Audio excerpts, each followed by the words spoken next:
There is a man standing at the edge of a cliff in ancient Rome. The wind is sharp. Below him, the empire he commands stretches to the horizon. Armies, treasuries, palaces, more power than almost any human being in history has ever held. And yet tonight alone, he takes out a small wax tablet and writes a single sentence to himself.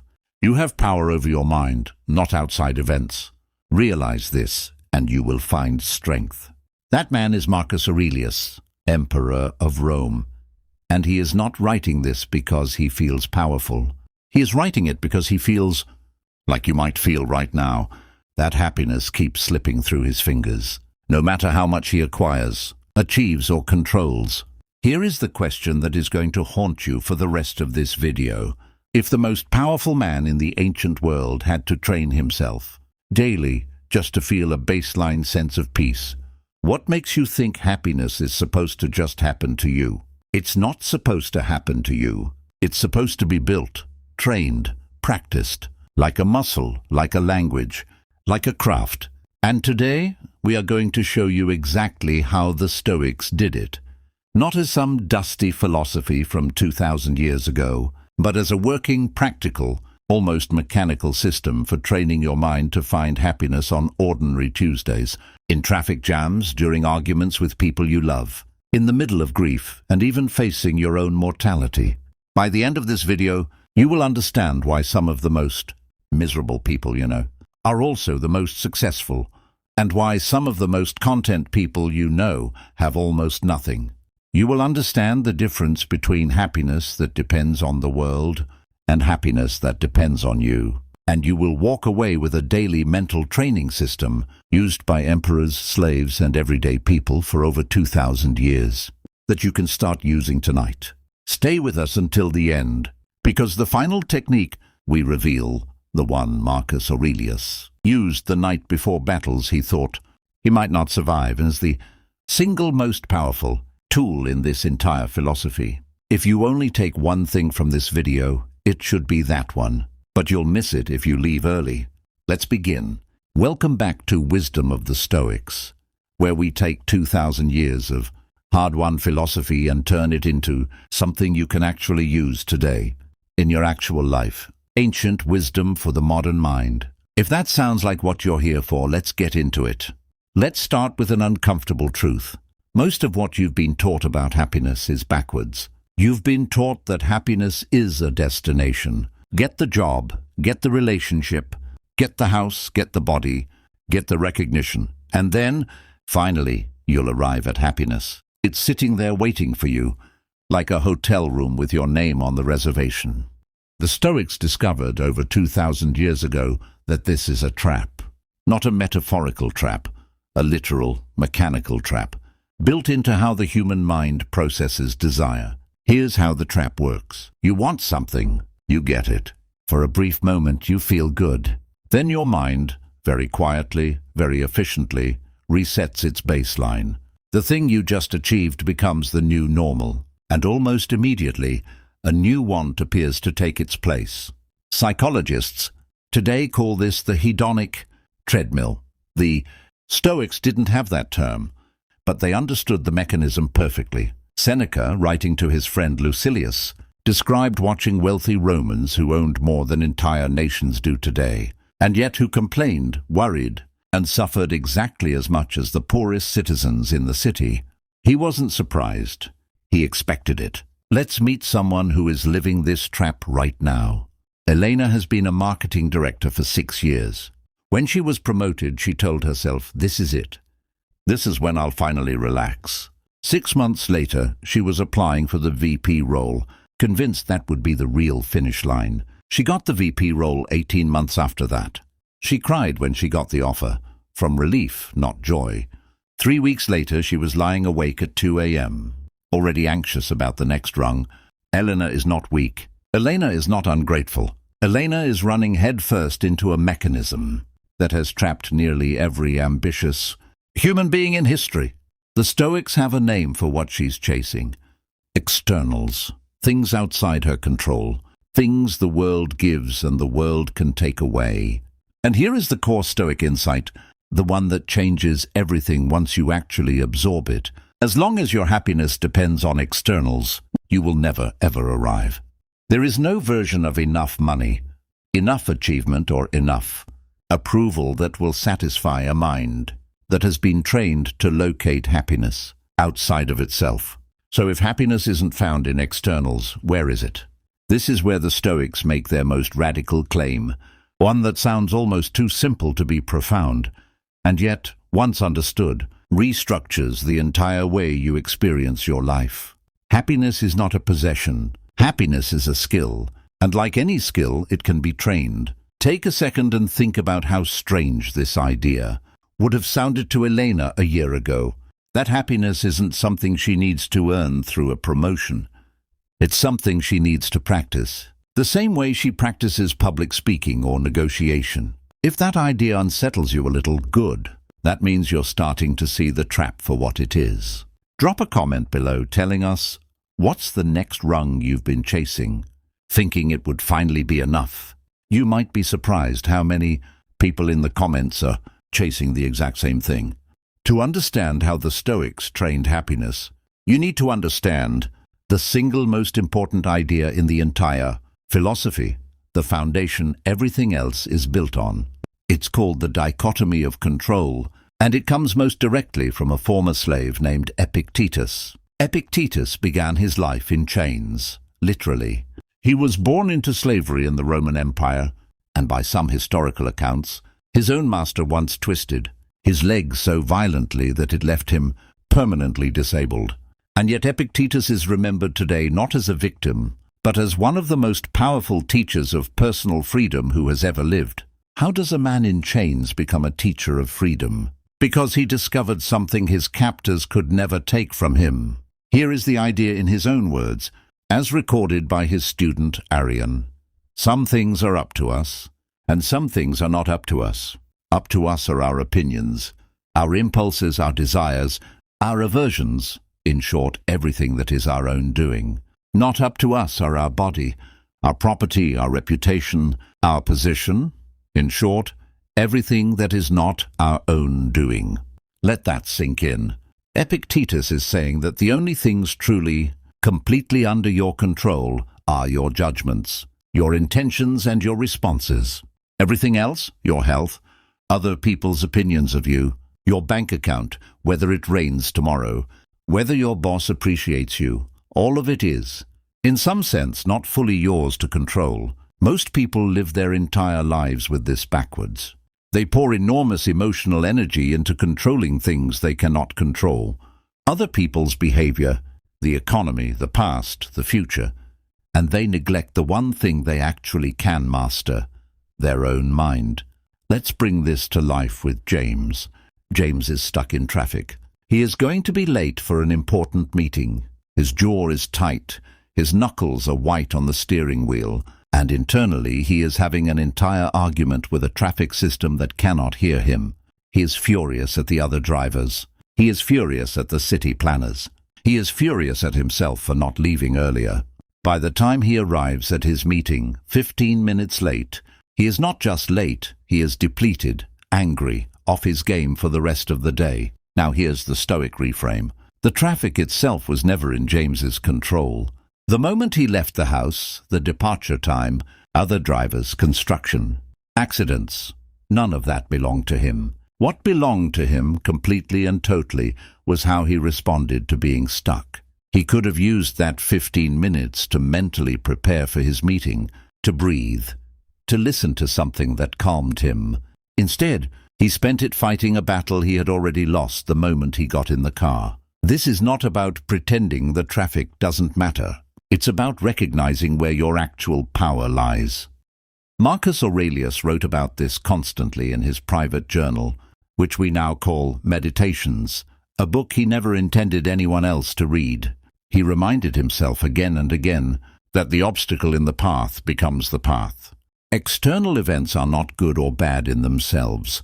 It is our judgment about them that creates the suffering. Here's a practical way to apply the dichotomy of control today. Whenever you feel a surge of anxiety, frustration, or anger, pause and ask yourself one question. Is this within my control? If the answer is no, release it, the way you'd release a rope in a tug-of-war against a truck. You were never going to win that pull anyway. If the answer is yes, act. Don't worry. Don't ruminate. Act. This single distinction, practiced daily, is one of the most powerful mental training tools that exists. And it costs nothing. It requires no possessions, no achievements, no external validation. Epictetus proved that with his own life. A man who owned almost nothing was once literally owned by another person, and yet taught some of the freest minds in Roman history, including Marcus Aurelius himself. Think about the parts of your life right now where you're pouring energy into things outside your control. Maybe it's a co-worker's opinion of you. Maybe it's something that happened years ago that you still replay at night. Let us know in the comments. What's one thing you've been trying to control that you're finally ready to let go of? And if this idea is landing for you, take a second to hit like right now. It helps this message reach more people who are stuck exactly where James was in that traffic jam. Once you understand the dichotomy of control, the Stoics give you a practical framework for actually applying it in daily life. This is sometimes called the three disciplines, and it was most clearly organized by the modern philosopher Pierre Hadot, drawing on the structure found throughout Marcus Aurelius's own writing. The three disciplines are the discipline of perception, the discipline of action, and the discipline of will. The discipline of perception is about training how you interpret events.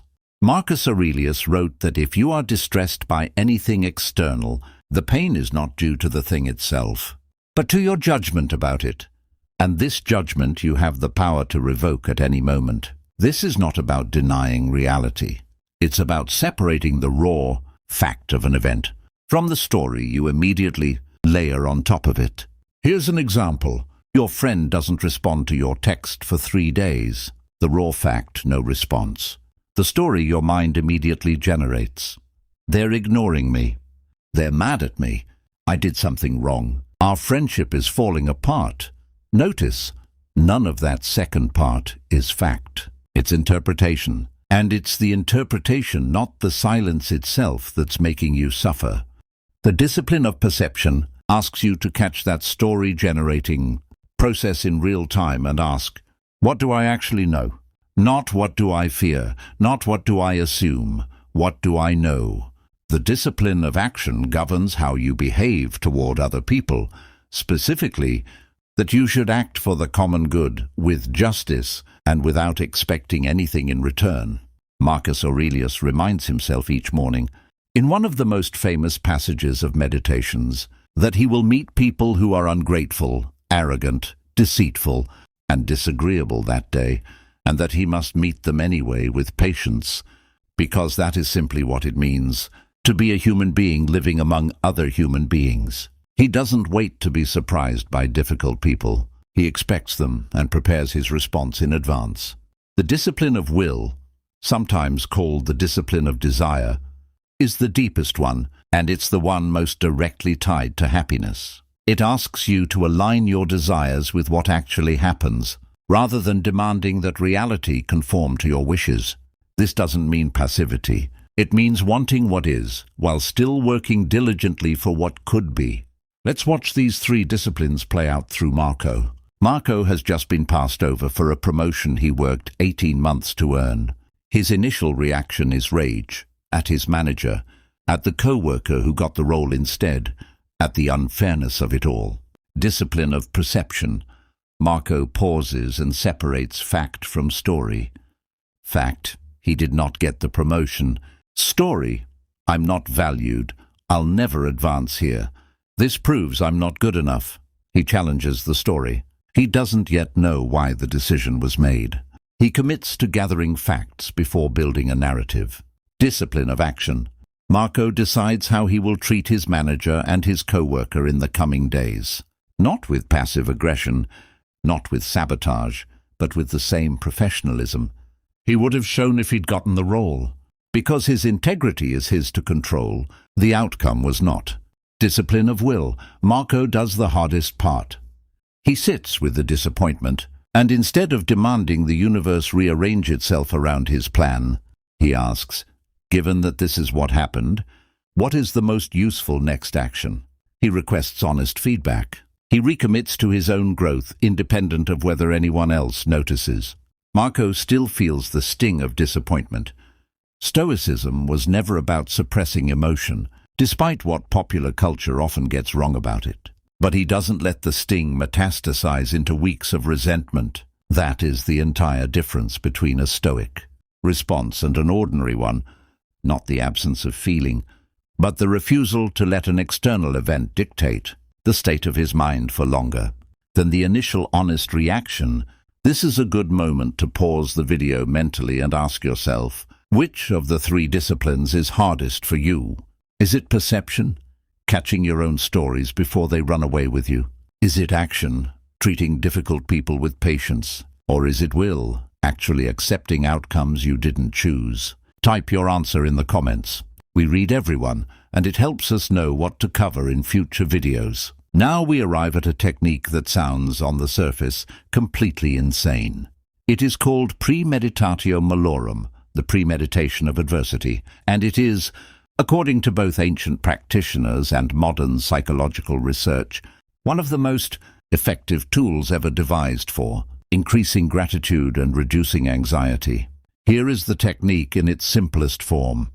Each morning or evening, spend a few minutes imagining losing something you currently have: your health, your home, a relationship, your job. Not to torture yourself, but to briefly feel the absence of what you normally take for granted. Seneca practiced this obsessively. In his letters to Lucilius, he describes deliberately imagining exile, poverty, and even death, not because he was pessimistic, but because he understood something profound about human psychology. We only fully appreciate what we have once we imagine it gone. Think about this from your own life. Have you ever nearly lost something? A phone? With your calls unanswered for a terrifying hour, a health scare that turned out to be nothing, a near miss on the highway, and felt a wave of gratitude wash over you in the aftermath? For a day or two after, you appreciated your life more intensely than you had in months. Then slowly the appreciation faded, and you went back to taking it all for granted. Negative visualization is a way of manufacturing that gratitude on purpose without needing an actual crisis to trigger it. Let's return to Elena, our marketing director from earlier.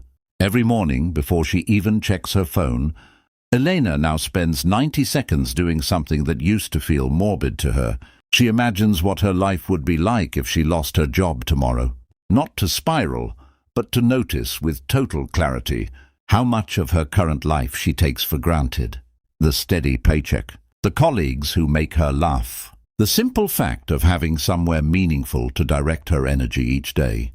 By the time she opens her email, she is not dreading the day, she is oddly grateful for it.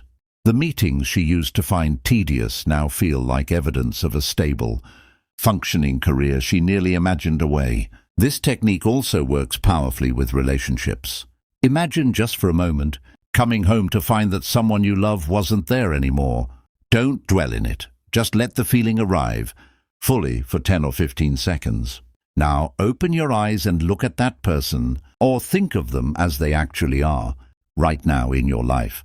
Notice how different they suddenly feel. This isn't about manufacturing fear. It's about stripping away the numbness that familiarity creates, so you can actually see what's already in front of you. There's a companion idea here that Marcus Aurelius returns to constantly. Memento mori, remember that you will die. This sounds dark, but Marcus uses it as a tool for prioritization, not despair. If you remembered, with total clarity, that your time was finite, would you really spend the next hour scrolling in irritation at a stranger's opinion online? Would you really let a minor slight from a coworker consume your entire evening? Mortality, held in mind gently rather than obsessively, has a remarkable way of clarifying what actually deserves your emotional energy. Try this tonight. Before you fall asleep, spend 2 minutes imagining the ordinary parts of your life: your bed, your family in the next room, your body that got you through the day, as things that could, someday not be there. Don't rush past this. Sit with it. Then let it go and notice how differently your ordinary Tuesday suddenly feels. If this section is hitting you in a way you didn't expect, that's not an accident. This is one of the most quietly powerful techniques in the entire Stoic tradition. Subscribe if you haven't already, because we go deep into techniques like this every single week, and you don't want to miss the ones still coming. Here's a mental exercise Marcus Aurelius returned to again and again, especially during moments of overwhelming pressure as emperor. It's called the view from above, and it's disarmingly simple, though its effects are profound. Picture yourself rising up out of your body, up above your house, your street, your city. Keep rising, above the country, above the continent, until you can see the curve of the earth. Now keep going. See the whole planet, small and blue, suspended in a vast, silent darkness, one point of light among billions of stars. From that vantage point, ask yourself, how large is the problem that's been consuming your entire evening? Marcus used this exercise to put the enormous pressures of running an empire, wars, plagues, political betrayals, into proportion. Not to dismiss them as unimportant, but to strip away the exaggerated, catastrophic weight the mind tends to assign to problems when we're standing too close to them. This is something almost everyone has experienced without realizing. It was a Stoic technique. Think of a time you were consumed by anxiety over something, a mistake at work, an awkward conversation, a decision you regretted, and then, months later, you could barely remember why it felt so enormous. Time itself performed the view from above for you, automatically, whether you wanted it to or not. The Stoic technique simply lets you borrow that same perspective right now, instead of waiting months for the feeling to fade naturally. James, our commuter from earlier, uses a version of this technique whenever he feels his temper rising at work. When his manager criticizes his project in front of the team, his first instinct is humiliation, followed by resentment that lasts the rest of the day. But increasingly, James has trained himself to pause and ask, in the context of my entire life, my children, my health, the relationships that actually matter to me, how much space does this one comment deserve? Usually the honest answer is far less than it's currently taking up. This isn't about becoming numb to criticism or pretending problems don't matter. It's about proportion. A comment from a manager in one meeting is a small data point in a life that contains thousands of meetings, relationships and experiences. Giving it more emotional real estate than it deserves is not sensitivity. It's a kind of mental miscalibration that the Stoics specifically trained themselves to correct. Try this the next time you feel a wave of frustration rising over something relatively minor. Mentally zoom out, not to shame yourself for caring, but to recalibrate the scale. Ask, will this matter in a year? In 5 years? On your deathbed, looking back at your whole life, will this specific moment even register? For most day-to-day frustrations, the honest answer is no. And once you see that clearly, the grip the problem has on you loosens almost immediately.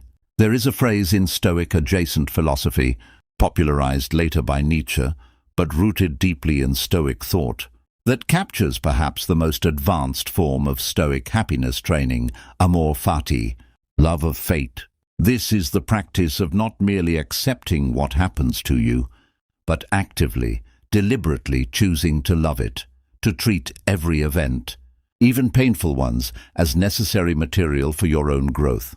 Epictetus put it this way: don't seek for events to happen as you wish, but wish the events to happen as they do, and your life will go smoothly. This is a radical reversal of how most people approach their lives. Most of us spend enormous energy wishing things were different, wishing we'd made different choices, wishing people treated us differently, wishing circumstances were easier. Amor fati asks something almost unthinkable. What if you stopped wishing your life were different, and instead treated your actual life, with all its scars, setbacks, and unwanted turns, as the exact raw material you need? This doesn't mean passivity in the face of injustice. And it doesn't mean pretending painful things are good. It means something more subtle, recognizing that resistance to what has already happened produces nothing but suffering, while acceptance, even active love, of what has happened frees enormous energy for what happens next. Marco, after being passed over for that promotion, eventually reaches this deeper stage. Months later, having gathered honest feedback, having grown into a more mature and self-aware version of himself, he realizes something startling. Getting that promotion when he originally wanted it would have placed him in a role he wasn't actually ready for. The setback, painful as it was, forced a period of growth he wouldn't have chosen, voluntarily but now recognizes as essential. This is not something Marco could have seen in the moment of disappointment. Amor fati is rarely available to us in real time. It usually arrives in hindsight. But here's the practice. The more you train yourself to trust that difficult events can become useful, even before you can see how, the faster you move through pain, and the less time you spend stuck in resentment against a past you cannot change. Marcus Aurelius wrote about obstacles becoming the way forward, that the impediment to action advances action, and what stands in the way becomes the way. This isn't a cute inspirational quote. It's a functional mental model. Instead of asking, "Why is this happening to me?" train yourself to ask, "What does this make possible that wasn't possible before?" This is advanced practice. Don't expect to master it overnight, and don't force it onto raw, fresh grief that can tip into denial rather than genuine acceptance. But as a long-term orientation toward your own life story, Amor fati may be the single most liberating idea Stoicism has to offer. We've covered a lot of ground. Let's bring it together into something you can actually use starting tomorrow morning, and a simple, repeatable daily structure the Stoics themselves used, in some form, for over 1,000 years. Morning preparation. Before you check your phone, spend 2 to 3 minutes doing 2 things. First, a brief negative visualization. Mentally touch the things you have that could be lost. To generate genuine appreciation before the day's demands, crowd it out. Second, anticipate friction. Remind yourself, as Marcus Aurelius did, that you will likely encounter difficult people or frustrating events today, and decide in advance how you intend to meet them. Midday application. Throughout the day, whenever you feel a spike of frustration, anxiety, or anger, run the dichotomy of control test. Ask, is this within my power? If not, practice releasing it. Physically exhale, relax your shoulders and mentally set it down. If it is within your power, take one concrete action rather than spiraling in thought. Evening review. This is perhaps the most important and most neglected practice. Seneca describes in his writing a nightly habit of reviewing the entire day before sleep, not to punish himself, but to learn. Ask yourself 3 questions. What did I do well today? Where did I fall short of how I wanted to act? What will I do differently tomorrow? This isn't self-flagellation. It's calibration. The same way an athlete reviews game footage, not to feel bad, but to improve. This 3-part structure, morning preparation, midday application, evening review, is in essence the entire operating system of Stoic happiness training. It takes perhaps 10 minutes total out of your day, and unlike external achievements, which require luck, timing, and circumstances outside your control, this practice is entirely, completely within your power to execute every single day, regardless of what life throws at you. This is the actual answer to the question in our title. How do you train your mind to be happy every day? Not by controlling your circumstances. You can't. Not by acquiring more. It won't satisfy you. You train your mind to be happy by controlling the one variable that was always entirely yours, your relationship to whatever happens. Now the technique we promised at the beginning, the one Marcus Aurelius is said to have relied on the night before battles where his own survival was genuinely uncertain. Historians describe Marcus, in the Germanic campaigns near the end of his life, writing in his journal by candlelight, aware that the following day could be his last. He does not write about winning. He does not write about glory. He writes a single brief question to himself, some version of which appears throughout Meditations. What is the one thing that is truly mine, that no army, no wound, no outcome tomorrow can take from me? The answer every time is the same: his own character, his own choices, the way he treats the people around him in whatever time remains. This is the ultimate expression of everything we've covered today. If an emperor, facing the very real possibility of death by morning, could locate a stable core of peace by returning to what was truly within his control, then the disappointment of a missed promotion, the sting of an unanswered text, the frustration of a traffic jam, all of it becomes almost startlingly small by comparison. Try this tonight, in whatever form fits your life. Before sleep, ask yourself, if this were genuinely one of my final nights, what would actually matter? Which resentments would suddenly seem too small to carry? Which relationships would you want to repair? Which fears would reveal themselves as far less important than you'd been treating them? You don't need to face a battlefield to use this technique. You only need to remember that your time, like Marcus Aurelius's, is finite, and that the peace available to you doesn't depend on winning tomorrow. It depends on how you meet whatever tomorrow actually brings. Let's return to where we started. The emperor on the edge of that cliff, writing to himself in the wind. He wasn't writing because he had already mastered happiness. He was writing because, like you, like Elena, like James, like Marco, he had to practice it every single day for the rest of his life. That's the real secret hiding inside everything we've covered today. Happiness was never a destination you were failing to reach. It was always a skill you were never taught to train. The dichotomy of control shows you where your actual power lies. The three disciplines show you how to apply it to your perceptions, your actions, and your desires. Negative visualization and the view from above recalibrate your sense of scale and gratitude. And Amor fati, the most advanced practice of all, teaches you to stop fighting your own life story and start using it. None of this requires wealth. None of it requires perfect circumstances. Epictetus proved that, starting his life in chains. Marcus Aurelius proved that, carrying the weight of an empire. And you can prove it too, starting with the very next moment that tests you, the next traffic jam, the next unanswered message, the next disappointment that used to ruin your whole day. We'd love to know, which single idea from today are you going to put into practice first? The morning visualization? The dichotomy of control? The evening review? Tell us in the comments and check back in. We read them and we want to know how it goes. If this video gave you even one tool you didn't have an hour ago, do us a favor and hit like. It helps this reach someone else who might need it exactly today. And if you want to keep training your mind with us, subscribe, because every week we bring these 2,000-year-old ideas back to life for the exact problems you're facing right now. Until next time, remember, you don't need to control the world. You only need to master your response to it. That has always been enough. This is wisdom of the Stoics. Ancient wisdom for the modern mind.